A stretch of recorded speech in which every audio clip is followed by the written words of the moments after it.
The art of painting from ancient India.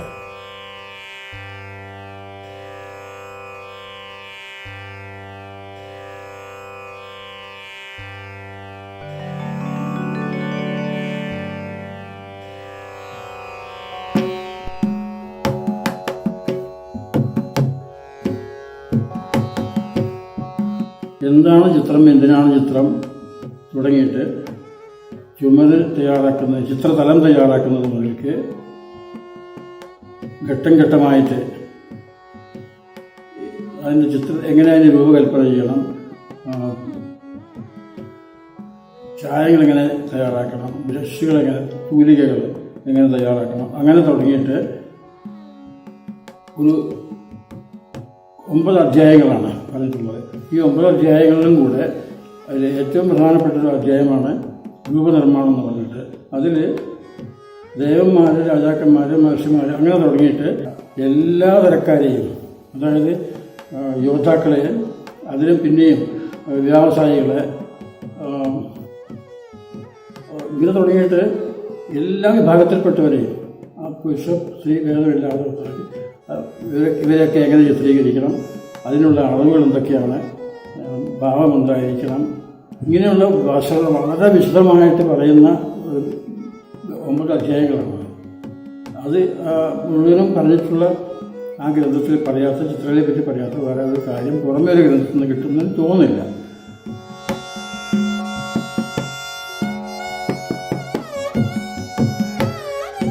ആദ്യ ശ്ലോകം പറയുന്നത് പറഞ്ഞിട്ടുള്ളത്, ഒരു കെട്ടിടം മുഴുവൻ പണി ചെയ്ത് കഴിഞ്ഞാൽ അത് ഏത് ആയിക്കോട്ടെ, ക്ഷേത്രമോ അല്ലെങ്കിൽ മനുഷ്യവാസഗ്രഹങ്ങളോ അല്ലെങ്കിൽ മറ്റ് പൊതു സ്ഥലങ്ങളോ ഏതായാലും ശരി, അത് ചിത്രങ്ങൾ കൊണ്ട് അലങ്കരിക്കണം.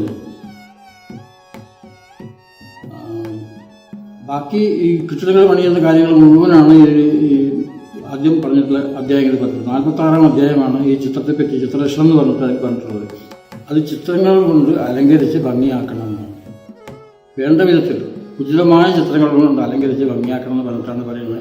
എന്നിട്ട് എങ്ങനെയാണ് ചിത്രം ചെയ്യേണ്ടത് എന്നുള്ള കാര്യം, ഉത്തമ ചിത്രം എന്താണെന്നൊക്കെ ഞാൻ വിവരിക്കാമെന്നും പറഞ്ഞുകൊണ്ടാണ് ചിത്രം തുടങ്ങുന്നത്.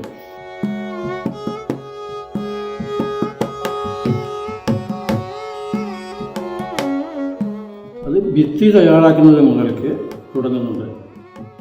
കല്ലിലോ അല്ലെങ്കിൽ ചുട്ട ഇഷ്ടികയിലോ ഭിത്തി തയ്യാറായി കഴിഞ്ഞാൽ, ഒരു കെട്ടിടം തയ്യാറായി കഴിഞ്ഞാൽ ആ കെട്ടിടത്തിൽ ഏതെല്ലാം ഭാഗത്ത്, ക്ഷേത്രമായാലും ശരി, ഏതെല്ലാം ഭാഗത്ത് എന്തെല്ലാം ചിത്രങ്ങൾ വേണം എന്ന് ആദ്യം തീരുമാനിക്കണം. ആ ഭാഗം പ്രത്യേകമായിട്ട് ചിത്രം ചെയ്യാൻ ഉചിതമായ വിധത്തിൽ ആ ചുമര് തയ്യാറാക്കണമെന്നാണ്, ചിത്രതലം തയ്യാറാക്കണമെന്ന്.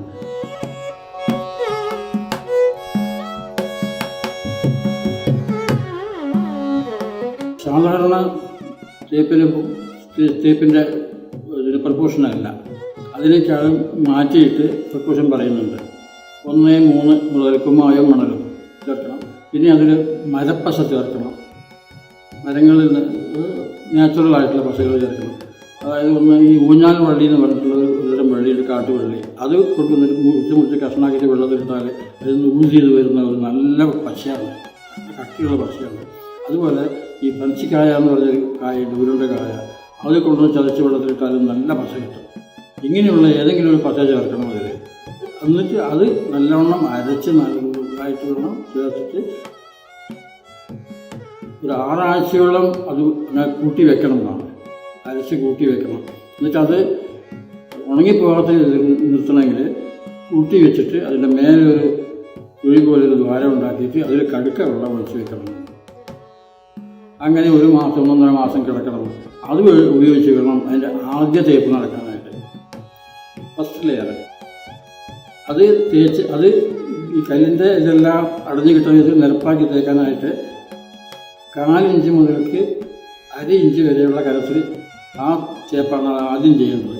അത് കഴിഞ്ഞാൽ കുമ്മായം മാത്രം അരിച്ചെടുത്ത് പൊടിയെടുത്ത് അരിച്ചെടുത്തിട്ട് അതിൽ അല്പം ശർക്കര വെള്ളവും ചേർത്ത് കുഴച്ചിട്ട്, ശർക്കര വെള്ളം കുറച്ചേ ചേർക്കാവൂ, എന്നിട്ട് അത് കുഴച്ച് നല്ല മെലിസത്തിലുള്ള തേപ്പാക്കിയിട്ട് അതാണ് 2ാമത്തെ മെലിസ തേപ്പ്. അത് തേക്കണം.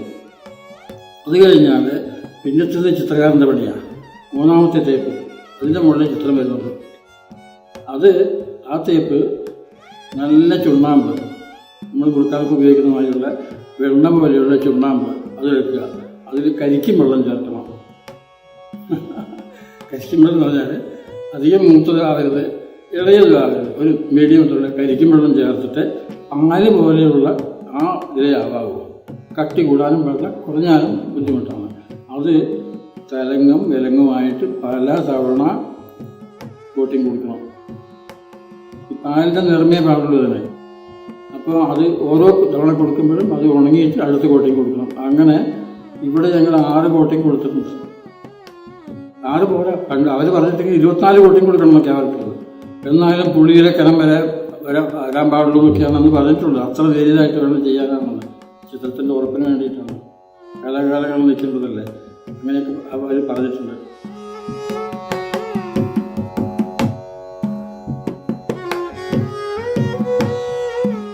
ആചാര്യനായിട്ടുള്ള ചിത്രകാരൻ ആദ്യമായിട്ട് ചിത്രാരംഭം എന്ന് പറഞ്ഞിട്ടുള്ള കർമ്മം ചെയ്യണം. അത് പ്രത്യേക ക്ഷേത്രങ്ങളിലൊക്കെ ആണെങ്കിൽ അതിന് ഓരോരോ ചടങ്ങുണ്ടല്ലോ.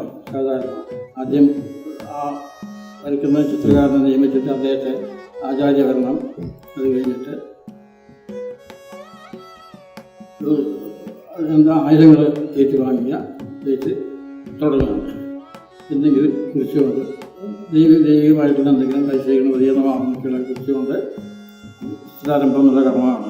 അത് കഴിഞ്ഞിട്ട് ആചാരനായിട്ടുള്ള ആൾ വരയ്ക്കേണ്ട ചിത്രത്തിൻ്റെ ഔട്ട്ലൈൻ മഞ്ഞ നിറം ഉപയോഗിച്ചിട്ട്, മഞ്ഞ നിറം വളരെ ലൈറ്റായിട്ട് എടുത്തിട്ട് അതുകൊണ്ടാണ് ഈ ചിത്രതലത്തിൽ ഔട്ട്ലൈനായിട്ട് കൊടുക്കുന്നത്. ആ ഔട്ട്ലൈനിൽ വല്ല കറക്ഷൻ വരുവാണെങ്കിൽ അടുത്ത് ചുവപ്പ് നിറം, കടും ചുവപ്പല്ല, ഇളം ചുവപ്പ് നിറം കൊണ്ട് ആവശ്യമായ കറക്ഷനും ചെയ്യും. അത് കഴിഞ്ഞിട്ട് പിന്നെ ബാക്കിയുള്ള ചിത്രകാരന്മാരെ കൊണ്ട് ശിഷ്യന്മാരെ കൊണ്ടൊക്കെ അതിൽ സഹായങ്ങൾ കൊടുപ്പിക്കും.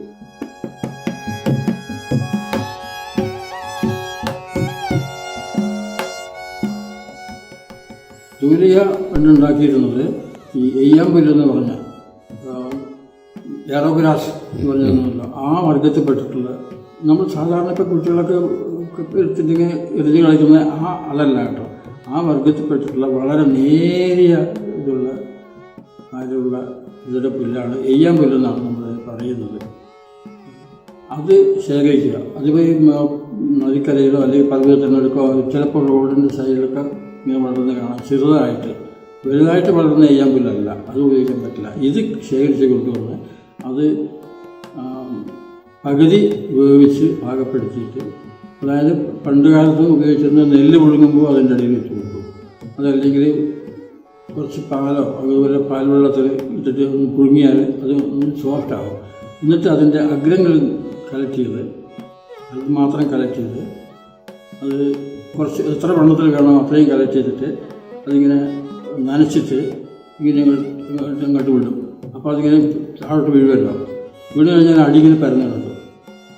അതിൽ ഈ മുളൻ തണ്ട് കൊണ്ട് തയ്യാറാക്കിയിട്ടുള്ള ഒരു ഹാൻഡിൽ പിടി, ആ പിടിയുടെ അറ്റം ഒരു നെന്മണിയുടെ ആകൃതിയിലാക്കണം. മുറിച്ച് റൗണ്ടാക്കി മുറിച്ചിട്ട് പിന്നീട് നെന്മണിയുടെ ആകൃതിയാക്കിയിട്ട് ഈ നെന്മണിയുടെ ആകൃതി ആ ഇതിലൊക്കെ കുറിച്ച് ചുരുളിയാൽ, എന്നിട്ട് അവിടെ പിടിച്ചിട്ട് പശയും നൂലും കൂടി ചേർത്തിട്ട് ചുരുട്ടി കെട്ടി വയ്ക്കുക.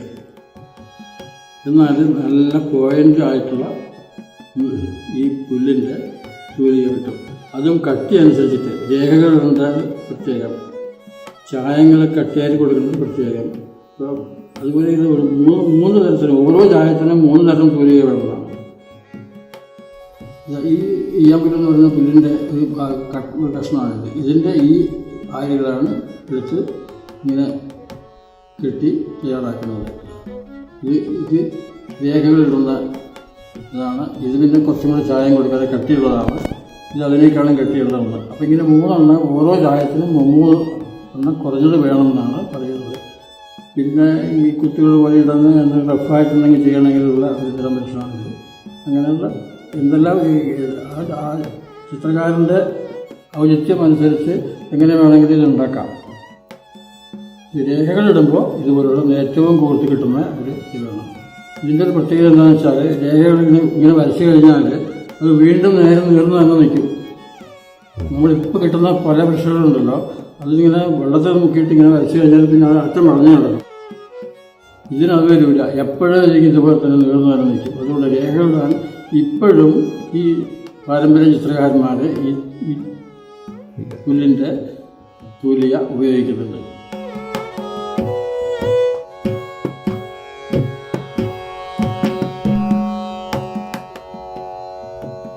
പണ്ടുകാലം മുതൽക്ക് ചുമർ ചിത്രങ്ങൾ തയ്യാറാക്കുന്നത് ഉപയോഗിക്കുന്ന ചായങ്ങൾ എല്ലാം പ്രകൃതിദത്തമാണ്. കെമിക്കൽ ചായങ്ങളൊന്നും തന്നെ പണ്ടില്ല, അത് ഉപയോഗിക്കാതെ ഉണ്ടായിട്ടില്ല. പ്രകൃതിയിൽ നിന്നെല്ലാം ചായങ്ങൾ ഉണ്ടാക്കാൻ പറ്റും, അത് ഉപയോഗിച്ചിട്ടാണ് ചായങ്ങൾ തയ്യാറാക്കിയിരുന്നത്. അതിന് മഞ്ഞയ്ക്കും ചുവപ്പിനും ആ മഞ്ഞ നിറത്തിലുള്ള മണ്ണോ കല്ലോ എവിടെ കിട്ടുമോ അവിടെ നിന്ന് ശേഖരിച്ചു. അത് ചിലപ്പോൾ കിണർ കുഴിക്കുമ്പോഴായിരിക്കും നല്ല മഞ്ഞ മണ്ണ് എവിടെയെങ്കിലും കണ്ടെത്തുന്നത്. അങ്ങനെ കണ്ടെത്തിയെന്ന് കണ്ടാൽ അവിടെ പോയി ശേഖരിക്കും. ഇന്നത്തെ ചിത്രകാരന്മാർ നല്ല ചുവപ്പ് കല്ലും കിട്ടും. പക്ഷേ ഇത് ഈ മഞ്ഞയും ചുവപ്പും നല്ല കല്ലുകൾ കിട്ടുന്ന ഒരു സ്ഥലമാണ് മൂകാംബിയിൽ സൗപർണിക നദി.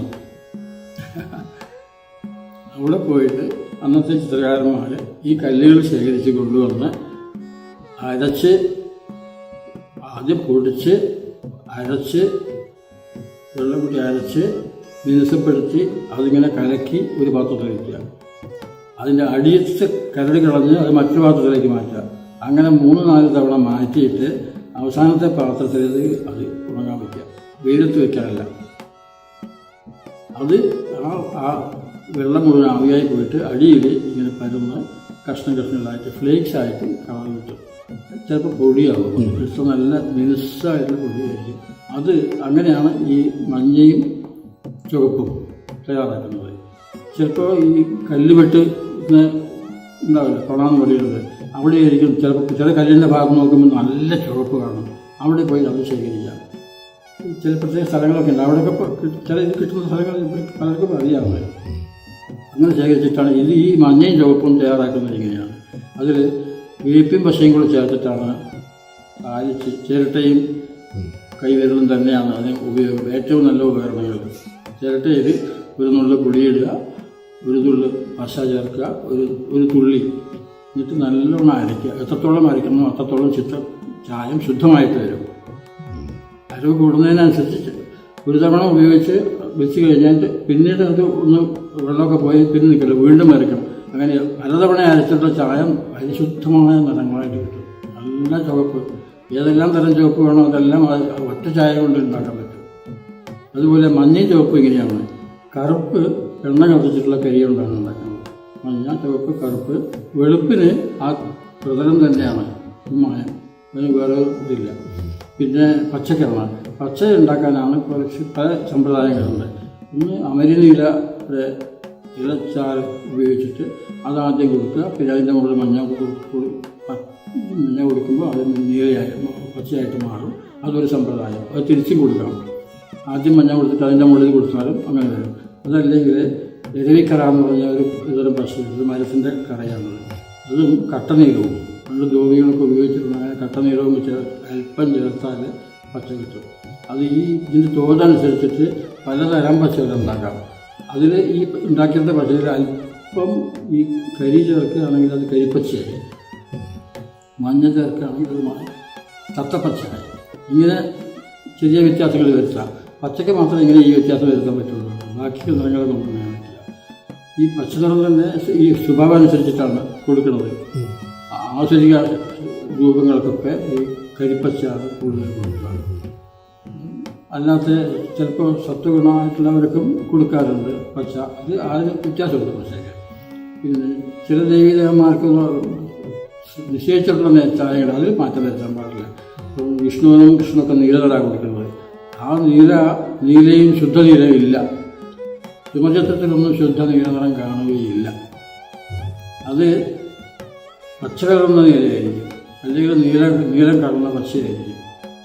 അങ്ങനെയുള്ള വ്യത്യാസം മാത്രമേ കാണുകയുള്ളൂ. പഴയ ചിത്രങ്ങളിലൊന്നും തന്നെ എവിടെയും നീലനിറം കാണിക്കുന്നില്ല. ആകാശത്തിൻ്റെ ഭാഗം കാണിക്കില്ല. നദിയൊക്കെ കാണിക്കേണ്ട അവിടെ പോലും ചുവപ്പ് കൊണ്ട് ആകാശം ചെറിയൊരു വാഷം കൊടുത്തിട്ട് അവിടെ മേഘങ്ങൾ കാണിക്കുകയാണ് ചെയ്യുക. ആകാശം കാണിക്കേണ്ട രംഗത്തിൽ എങ്ങനെ കാണിക്കണമെന്ന് അതിൽ പറയുന്നുണ്ട്. നദികളെങ്ങനെ കാണിക്കണമെന്ന് അതിൽ പറയുന്നുണ്ട്. അതും നദികളെ നദിയായിട്ട് തന്നെ കാണിക്കാം, അതല്ലെങ്കിൽ പെർസോണിഫൈ ചെയ്തിട്ട് മനുഷ്യരൂപത്തിൽ കാണിക്കാം. അതും അതിൽ പറയുന്നുണ്ട്. എന്തൊക്കെയാണ് ചെയ്യുന്നത്, അതിനുള്ള രൂപങ്ങൾ, അതിൻ്റെ നിയമങ്ങളെല്ലാം അതിൽ പറഞ്ഞിട്ടുണ്ട്. അതുപോലെ രാത്രിയും പകലും തമ്മിലുള്ള വ്യത്യാസം ചിത്രത്തിൽ എങ്ങനെ കാണിക്കണം. ചിത്രം കാണുന്ന ആൾക്ക് രാത്രിയത്തെ രംഗമാണെന്ന് മനസ്സിലാവില്ല.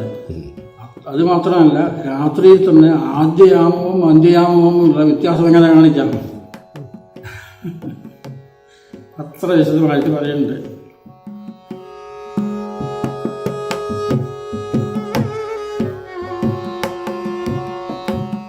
പിന്നെ ചിത്രങ്ങൾ തമ്മിൽ ഒരു പ്രതലത്തിൽ തന്നെ പല രംഗങ്ങൾ വരയ്ക്കും, കൂട്ടിച്ചേർത്ത് വരയ്ക്കാമല്ലോ.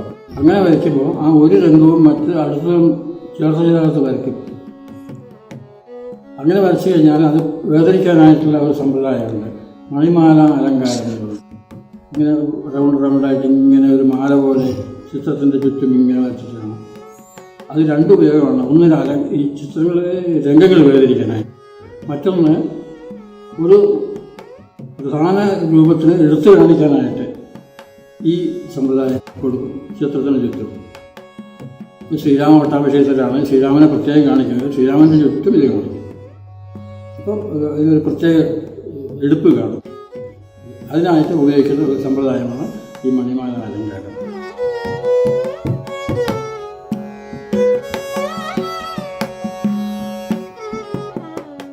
ദേഹത്തിനും ബാക്കി ഡ്രസ്സൊക്കെ ചായം കൊടുക്കുന്നതിന് മുമ്പ് ആദ്യമായിട്ട് ചെയ്തു വന്നിരുന്നത് ആഭരണങ്ങൾക്കും ചായം കൊടുക്കുന്നതാണ്.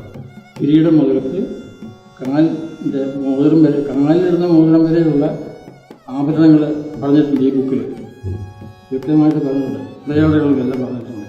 അത് ഏതെല്ലാം ആഭരണങ്ങൾ വേണം, ആർക്കെല്ലാം ഏതെല്ലാം ആഭരണങ്ങൾ കൊടുക്കാം, അത് അനുസരിച്ച് ആചാര്യം വരച്ചിട്ടുണ്ടാകുമല്ലോ.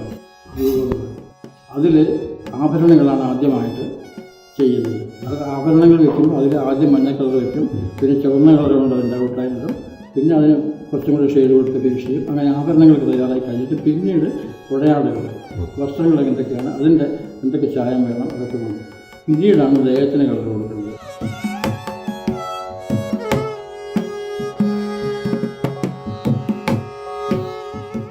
ദേഹത്തിന് കളർ കൊടുക്കുമ്പോൾ അത് ആ രൂപത്തിൻ്റെ, അതായത് ആ വ്യക്തിയുടെ ഗുണത്തിനനുസരിച്ച് കൊടുക്കാവുന്നതാണ്. സത്വരജതമോ ഗുണങ്ങളാക്കി മാറ്റിയിട്ടുണ്ട് ജനങ്ങളുടെ സ്വഭാവം, ജനങ്ങളെ മുഴുവൻ. അതനുസരിച്ചിട്ട് വേണം ഓരോരുത്തർക്ക് നിറം കൊടുക്കാനായിട്ട്. ചിലർക്ക് നല്ല പച്ചനിറം കൊടുത്തിട്ടാണ്. പച്ചനിറം തന്നെ 4 തരം പച്ചയുണ്ട്. അതിനൊക്കെ അന്ന് പറഞ്ഞിരുന്നത് ഇലപ്പച്ച, പയറ് പച്ച, തത്തപ്പച്ച, കരിപ്പച്ച, ഇങ്ങനെയൊക്കെയാണ്. ഇതൊക്കെ ആർക്കൊക്കെ കൊടുക്കാം. വെള്ള നിറത്തിൽ ദേഹം ഒഴിച്ചു വിടേണ്ടത് ഏതൊക്കെയാണ്. അങ്ങനെ ചുവപ്പ് ആർക്കെല്ലാം കൊടുക്കാം, രജോഗുണക്കാർക്കാണ് പ്രധാനമായിട്ട് കൊടുക്കുന്നത്. ഇങ്ങനെ ഗുണം അനുസരിച്ചിട്ടാണ് ചായം കൊടുക്കേണ്ടതെന്ന് പറഞ്ഞിട്ട് അത് ആചാര്യം പറഞ്ഞതനുസരിച്ചിട്ടാണ് മറ്റൊരു ചായം കൊടുക്കുന്നത്. ആദ്യം വളരെ ലൈറ്റായിട്ടൊരു കളർ കൊടുക്കും, പിന്നെ അതിൻ്റെ വില കൊടുക്കും. അതിന് വേണ്ടത്ര അതിന് ഡെപ്ത് കിട്ടിക്കഴിഞ്ഞാൽ അതിൻ്റെ ഷെയ്ഡ് കുത്തികളിട്ടിട്ട് അതിൻ്റെ ഷെയ്ഡ് കൊടുക്കും.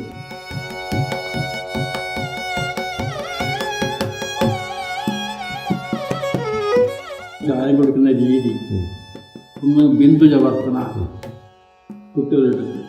എന്തുകൊണ്ടാണ് അങ്ങനെ കുത്തിയിട്ടെന്ന് വെച്ചാൽ ചുമരിൽ ഈ വാഷിംഗ് ശൈലിയിൽ ചെയ്യാൻ ബുദ്ധിമുട്ടാണ്, പറ്റില്ല. കാരണം ഈ ചുമരിനൊരു പ്രത്യേകതയുണ്ട്. വെള്ളം അങ്ങോട്ടേക്ക് വലിഞ്ഞു പോകും. കുമ്മായത്തിൻ്റെ പ്രത്യേകതയാണ്, വെള്ളം വെച്ച് അപ്പം വലിഞ്ഞു പോകും. അപ്പോൾ ഈ വാഷിംഗ് ചെയ്യാൻ പറ്റില്ല. അതുകൊണ്ടാണ് ഈ സമ്പ്രദായം ചുമർ ചിത്രങ്ങൾക്ക് വന്നത്. ഇപ്പം ചുമർ ചിത്രം എന്ന് പറഞ്ഞിട്ട് എറണാകുളം ചെയ്യുന്നതിന് കുത്തിലെടുത്തിരിക്കും. ആ ശൈലിയാണ് ഇങ്ങോട്ട് എടുത്തിട്ടുള്ളത്. അങ്ങനെയാണ് ആ ശൈലി വന്നത്.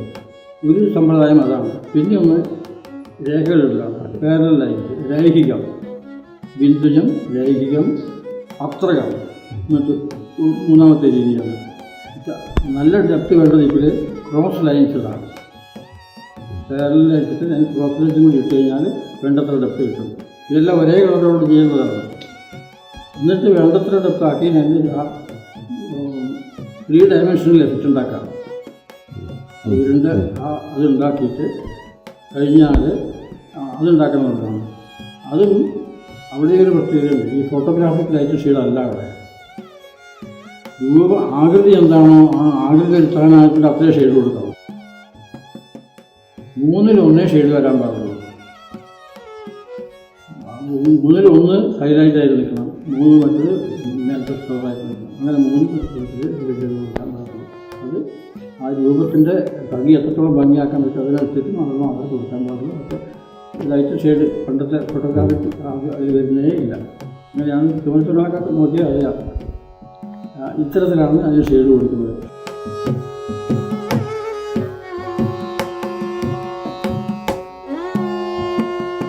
ഷെയ്ഡ് കൊടുത്തു കഴിഞ്ഞ് അതും കഴിഞ്ഞാൽ പിന്നെ അതിലുള്ള ഓരോ ഭാഗങ്ങൾക്കും എല്ലാത്തിനും കറുപ്പ് ചായം കൊണ്ട് ഔട്ട്ലൈൻ കൊടുക്കണം. അത് കേരളീയത പ്രത്യേകതയാണ്, കേരളീയ ചുറ്റുമലത്തിലുള്ള പ്രത്യേകതയാണ്. അതിൻ്റെയിലും ബാക്കി തഞ്ചാവൂർ അങ്ങനെയുള്ള സ്ഥലങ്ങളിലും നോക്കിയാൽ കറുപ്പ് നിറം കാണില്ല, കറുപ്പ് ഔട്ട്ലൈനല്ല കാണാം. അവിടെയും ഔട്ട്ലൈൻ കൊടുത്തിട്ടുണ്ട്. രേഖ വളരെ പ്രധാനമാണ് ചുമചിത്രങ്ങൾക്ക്. ചായത്തിനേക്കാളും പ്രധാനം രേഖകൾക്കാണ്, പാപത്തിനും. അവിടെ എന്ത് നിറമാണോ ആ ബാക്കിയുള്ള ഭാഗത്തുള്ള അതിൻ്റെ കടുനിറം കൊണ്ടൊരു ഔട്ട്ലൈൻ കൊടുത്തിട്ടുണ്ടാവും. മനസ്സിലായില്ലേ? അങ്ങനെയാണ് ആ കൊടുക്കുന്നത്. എന്നാലും രേഖ വേണം, രേഖകൾ കൊണ്ട് പൂർത്തിയാക്കിയിരിക്കണം. ഈ കേരളീയ ചിത്രങ്ങൾക്ക് വളരെ വ്യക്തമായിട്ട് എല്ലാ ഭാഗം കണ്ണിൻ്റെ പിഴിയം എല്ലാം വളരെ വ്യക്തമായിട്ട് വരച്ചേ മതിയാവും. ആഭരണങ്ങളാണെങ്കിൽ അതിൻ്റെ മുത്തുകൾ പോലും റൗണ്ട് മുഴുവനും വരയ്ക്കണം. മരങ്ങളും പ്രകൃതിയുടെ വരയ്ക്കുമ്പോൾ അതിൽ എന്ത് മരമാണെന്ന് അത് മനസ്സിലാവണം. അതിൽ വരച്ചിട്ടുള്ള ഇലകളുടെ ആകൃതി നോക്കിയാൽ മനസ്സിലാവണം. അരയാലിലെയും ആലിലെയും തമ്മിലുള്ള വ്യത്യാസം എന്താണെന്ന് മനസ്സിലാക്കിയ ഒരു ചിത്രകാരനെ ആ വ്യത്യാസം കാണിക്കാൻ പറ്റുള്ളൂ. അത് കാണിച്ചിരിക്കണം. മാവിലെയും അരയാലിലെയും തമ്മിൽ എന്താണ്, ഇത് മാവാണ്, അത് പറഞ്ഞിട്ടുണ്ട്. ആദ്യ ചിത്രം ഉണ്ടായത് മാവിലെ ചാറ് കൊണ്ടാണ് ഉണ്ടാക്കിയിട്ടുള്ളതാണെന്ന് നാരായണ മഹർഷി ചിത്രത്തിൽ പറയുന്നുണ്ട്. അതിൻ്റെ പിന്നിൽ ഒരു മാവിൻ്റെ ചിത്രം കാണിച്ചിട്ടുണ്ട്. അത് അങ്ങനെ ഒരു ചിത്രം ഞാൻ ചെയ്തിട്ടുണ്ടായിരുന്നു, ആദ്യ ചിത്രം എന്ന് പറഞ്ഞിട്ട്. അത് ശ്ലോകത്തിലെ ചിത്രസൂത്രത്തിലുള്ളൂ, അത് ഞാൻ ചിത്രമാക്കി. അങ്ങനെ ആദ്യ ചിത്രം എന്ന് പറഞ്ഞിട്ട് അതിൻ്റെ കഥയും പറയുന്നുണ്ട് അവിടെ. അതിൽ ഈ മാവിൻ്റെ ഇല എങ്ങനെയാണെന്ന് വരയ്ക്കണം, ഇലകൾ മുഴുവൻ വരച്ചിരിക്കണം. ഇലകളുമായിട്ട് ബഞ്ചായിട്ട് മാറും. പിന്നെ അത് ഇങ്ങനെ ആ മരത്തിൻ്റെ സർവ്വലക്ഷണങ്ങളും ഉണ്ടായിരിക്കണം നമ്മൾ വരയ്ക്കുമ്പോൾ. പുഷ്പം വരയ്ക്കുകയാണെങ്കിൽ അതുപോലെയുള്ള വ്യക്തമായിട്ട് വരച്ചിരിക്കണം. പുഷ്പം ഇപ്പോൾ ഒരു താമര വരയ്ക്കുകയാണെങ്കിൽ ഒരു ഫോട്ടോ എടുത്ത പോലെയുള്ള വരയ്ക്കേണ്ട ആവശ്യമില്ല. താമരയുടെ ലക്ഷണം എന്താണ്, അതിൻ്റെ ആകൃതി എന്താണ്, അത് താമരയാണെന്ന് അറിയാനായിട്ടുള്ള കാര്യം മാത്രം ചെയ്താൽ മതി. അല്ലാതെ അതിൻ്റെ ബാക്കിയുള്ള ഡീറ്റെയിൽസ് ഒന്നും ചെയ്യേണ്ട ആവശ്യമില്ല.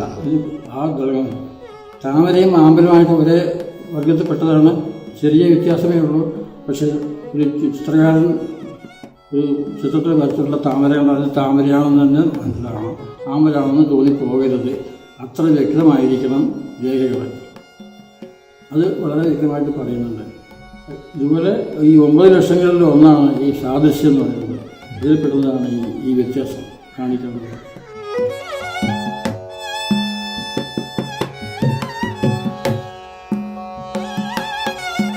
ഇതുപോലെ മുഴുവനും വരച്ച് പൂർത്തിയാക്കി കഴിഞ്ഞിട്ട്, രേഖയെടുത്ത് പൂർത്തിയാക്കി കഴിഞ്ഞിട്ട് അവസാനത്തെ കർമ്മമാണ് നേത്രോന്മീലനം എന്നുള്ളത്. അതായത് ഒരു ചിത്രപ്രതലത്തിൽ കുറേ അധികം രൂപങ്ങളുണ്ടാകാം, അതെല്ലാം വരച്ച് പൂർത്തിയാക്കാം. ഏറ്റവും പ്രധാനപ്പെട്ട രൂപത്തിൻ്റെ കൺമിഴി തുറപ്പിക്കുന്ന ആ കൺമിഴി റൗണ്ടായിട്ടുള്ള അത് മാത്രം ബാക്കി വെച്ചിട്ട് ബാക്കിയെല്ലാം തീർത്ത് വെച്ചിട്ടുണ്ടായിരിക്കും. ക്ഷേത്രത്തിലാണെങ്കിൽ പ്രത്യേകിച്ചും അവിടുത്തെ പ്രധാന ദേവിൻ്റെയോ ദേവൻ്റെയോ ചിത്രത്തിൽ അത് മാത്രം വയ്ക്കും. അത് തുറപ്പിക്കുന്ന ആ ചടങ്ങാണ് നേത്രോന്മീലനം. അത് പ്രതിഷ്ഠയിലുണ്ട്. ക്ഷേത്രത്തിലെ ബിംബപ്രതിഷ്ഠയിലും ഈ നേത്രോന്മീലനം എന്ന് പറഞ്ഞ കർമ്മമുണ്ട്. അതിന് ജീവൻ നൽകുക എന്നുള്ള ഒരു സങ്കല്പമാണ്. അത് ഈ ചിത്രത്തിലും വേണമാണ്, എല്ലാ ചിത്രത്തിലും വേണം. അതും ഒരു ചെറിയ ചടങ്ങായിട്ട് ചെയ്യാം. ആദ്യം ചിത്ര ആരംഭം തുടങ്ങിയതുപോലെ ചിത്ര അവസാനിക്കുന്ന ഈ ചടങ്ങും നേത്രോന്മീലന ചടങ്ങും ഗംഭീരമായിട്ട് ചെയ്യാൻ വേണമെങ്കിൽ, പക്ഷെ ആ സമയത്ത് എന്തെങ്കിലും ദൈവികമായിട്ടുള്ള ക്ഷേത്രത്തിലാണെങ്കിൽ നാമജപം അതല്ലെങ്കിൽ ഇടക്ക വായനയോ അല്ലെങ്കിൽ വാദ്യങ്ങളോ അങ്ങനെയുള്ള അതിൻ്റെ ബാക്ക്ഗ്രൗണ്ടിൽ ഇങ്ങനെ നടക്കുന്ന വിധത്തിൽ ചെയ്താൽ കുറേ കൂടി അതിനൊരു ആത്മീയത കൂടും എന്ന് അതൊക്കെ പറയണ്ടായില്ല.